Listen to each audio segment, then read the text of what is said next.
Okay, look, I'm gonna show you how to make another pizza today. And today, straight to the point, a classic. Pepperoni pizza. Before I start to talk about the dough or the pepperonis, I wanted to make mention of this.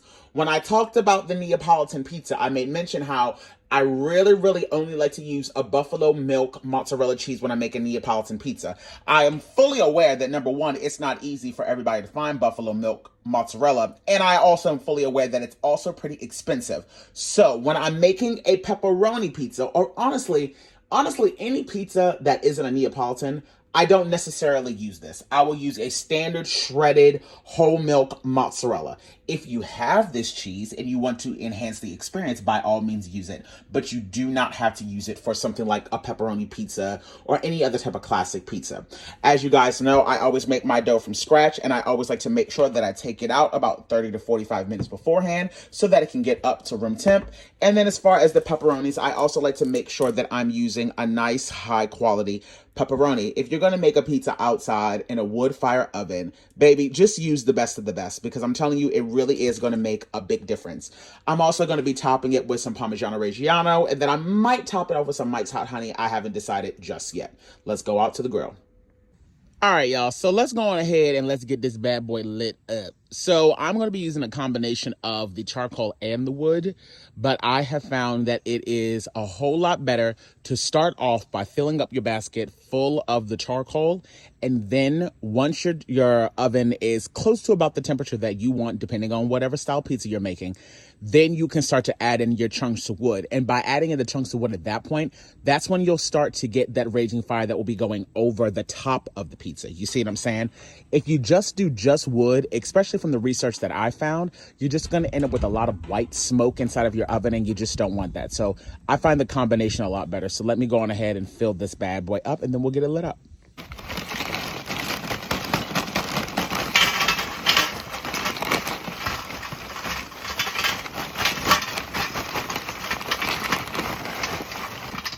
I also found that it's important to make sure that you're leaving some sort of airflow anytime you're creating any type of fire, be it whether it's just wood or the charcoal. You want to make sure that you have some space for the air to circulate around.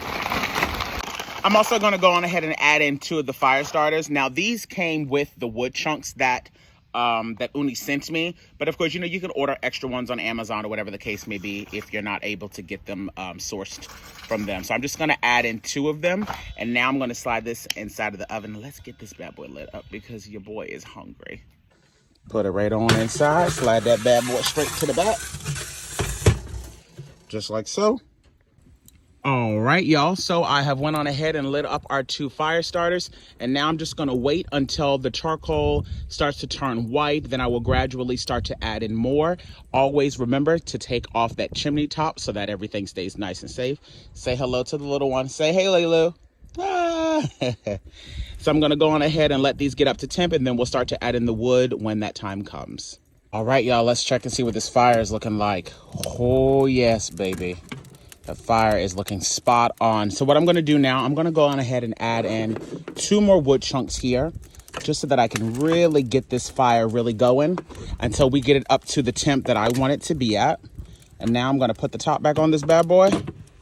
And then I'm going to keep my eye on this here. Once I see that this is getting close to about 500 or 600, that's when I'm going to go in with the infrared gun and actually check the temperature of the stone itself. Look at that. That, my friends, is what you call a fire, okay? Looks absolutely fabulous. We're almost there. It's almost about time to start putting in our pizzas. All right, y'all. So today I'm going to be doing a pepperoni pizza. I've already gone down and laid out some flour. As you guys know, I like to do my dough pre-made. I make it the day before, and I put it in the silicone dish. And as you can see, it usually comes out very nicely, very easily. You can go in with just a little bit of flour, but don't do too much. You don't want to deflate. You don't want to dry it out, and you also don't want to deflate it too much, so don't just go in and flatten it out. Use your fingers and just go right along the edge as if you were making a crust. And as you're doing that, just keep on turning it, and then we'll flip it around on the other side, and that will be the top. This, what we're doing right now, is actually the bottom. So we'll flip that over, and then I like to go in with my hands, and if there's not enough flour, just go in and add some more down so that this should just spin nice and easily, okay? And you just go in with your hands, and as you're turning, make sure that you're stretching. You can also just take your hands as well and just pull out as you're turning. Just depends on how big you want your pizza to be. I'm not gonna make this one a super, super large one. This is probably just at about the size that I want it to be.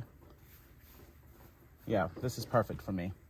Okay, and so now I'm gonna go in and I'm gonna add some sauce. And because I like to save myself the headache, I'm actually going to build my pizza directly on top of this so that I can just easily get it on and then I don't have to worry about it falling apart. And to do that, I'm gonna add in a little bit of salmonella flour right on the top of it, just like this. And I'm gonna put my dough directly on this right now, just like that. So that way now, once I start to build this, I don't have to worry about, my pizza sliding all over the place. And you guys can go in with as little or as much sauce as you would like. If you're using my homemade marinara, you guys know that I like to keep a little bit of chunk to mine, but you can always go in with an immersion blender and smooth it out. But I like a little bit of texture, so I'm just gonna keep going around like this. And for the pepperoni one, as I told y'all, you can just use a regular basic mozzarella. You don't have to use the fancy, expensive buffalo cheese for this. It's just not necessary, but you can if you want to. Sometimes I will, sometimes I won't. So now I'm gonna go in with some mozzarella cheese. And this is whole milk mozzarella. Just like so. And then I'm gonna top it off with the pepperonis.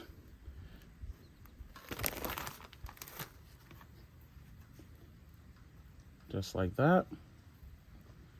And I'm probably gonna go ahead and still put just a little bit of olive oil right on the top of this as well, just because, why not?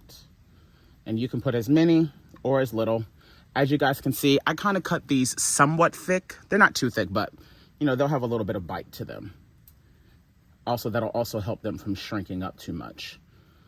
And so now I'm just gonna go in with a light drizzle of olive oil right across the top, just like so. And now let's launch this into our oven, which is still reading at about 600 degrees. As I told you guys before, the launch is always the most difficult part, but you can't be afraid. You just gotta go in and go right for it. Just like that.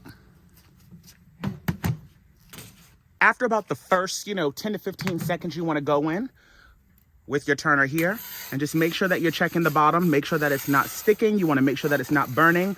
And I just like to slowly start turning my pizza just to make sure that it's evenly browning. And I'm gonna continue to do that until the pizza's nice and done.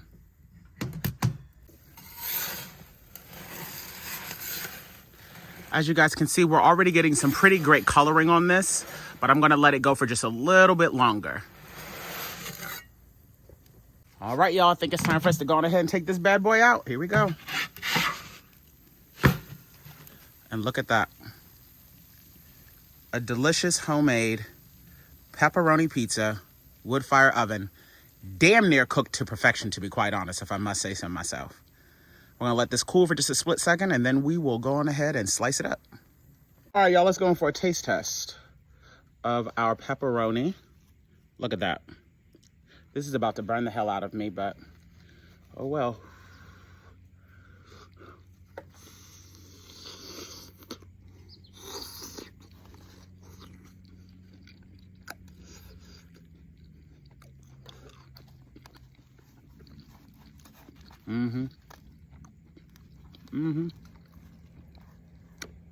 The thickness of the pepperoni is spot on.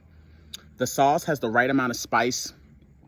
The crust is great. I'm really, really happy with this crust. I was gonna say I was gonna try out a few other recipes, but I think I'm pretty happy with this so far. So, period.